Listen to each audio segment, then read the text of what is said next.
Dis-moi. Peut-on avoir trouvé des remèdes Des remèdes à la pour culpabilité? se débarrasser de... Ben, je Ouais. pense déjà, il faut faire tout l'organigramme de la structure de la culpabilité. C'est-à-dire, comme on a parlé avant de l'héritage, comprendre si c'est de l'héritage d'une personne ou si ça fait partie de ton chemin de vie personnelle.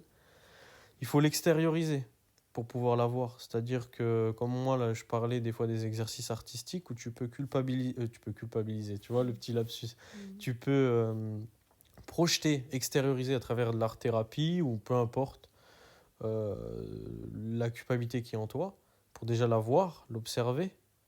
C'est Et déjà... c'est déjà pas mal parce qu'il y a des gens, ils Mm. subissent, ils observent même pas.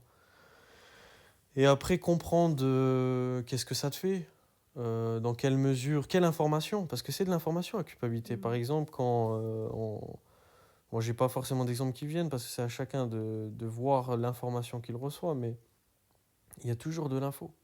Il y a toujours de l'info et il faut la comprendre. Qu'est-ce que, par exemple, si je culpabilise, je sais pas, de manger trop de chocolat, Mm.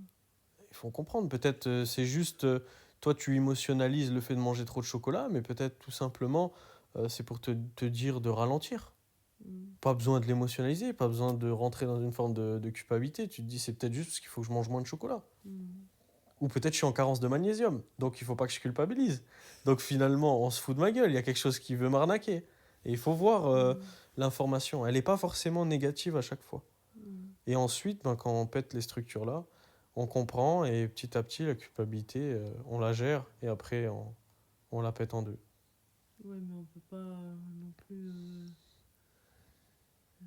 porter ça tout le temps sur soi. Parce que